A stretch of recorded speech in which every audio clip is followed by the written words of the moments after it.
sous l'initiative de son Excellence, Monsieur le Gouverneur, son Excellence Christian Kitungwa.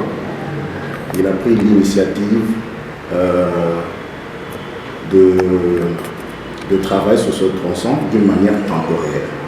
Et comme il vous l'a dit, que ces travaux sont de nature temporaire de façon à ce que permettre à la population de pouvoir s'évacuer à leurs préoccupations. Comme vous l'avez constaté, le boulevard Lumumba a été coupé en deux et que toute la population de la province du Tanganyika s'est cafouillée sur l'avenue Kalumbi.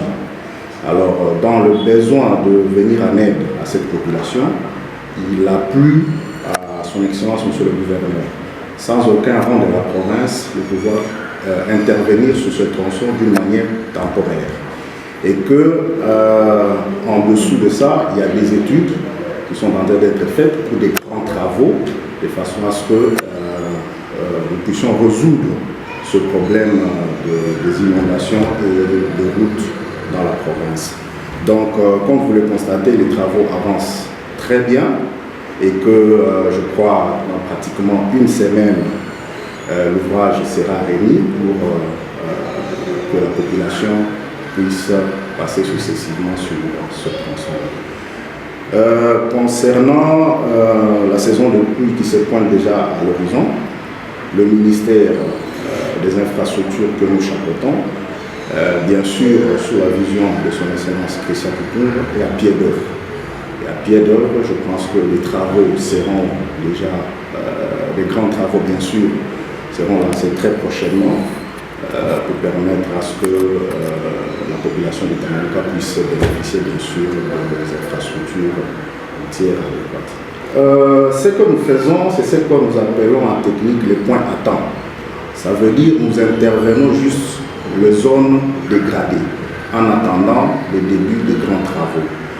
La place Charcuterie, la place OCC seront très prochainement recorrigées pour permettre que pendant cette saison de pluie, que la population quand même puisse passer à ce niveau-là.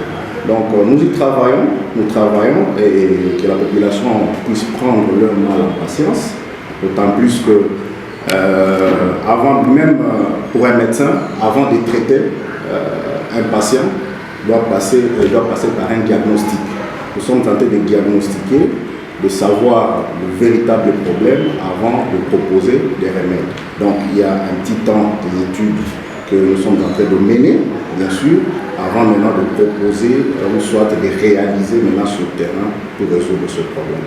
Nous avons constaté cet ensablement au niveau du tronçon qui mène vers le port. Le ministère est à pied d'œuvre pour pouvoir chercher des pistes de solutions. D'abord commencer par désensabler et voir par quels moyens nous allons réhabiliter aussi ce tronçon pour le rendre praticable, d'autant plus que vous savez que c'est l'entrée de la ville. Et je pense que par la vision de son Excellence, Monsieur le Gouverneur, il n'hésitera pas à mettre son énergie et les moyens pour pouvoir résoudre ce problème. Le message que je peux donner à la population du Tanganyika, c'est un message d'espoir. Et la population doit prendre leur mal en patience. Son Excellence, Monsieur le Gouverneur de province, est vraiment déterminé. Et que la population du Tanganyika doit savoir que c'est une chance d'avoir un gouverneur ambitieux, un gouverneur visionnaire. Et c'est juste le temps de s'entraîner et d'étudier et de pouvoir donner des solutions plus efficaces. Donc nous sommes là pour appliquer sa vision et que la population du Tanganyika, dans un avenir très proche, seront soulagés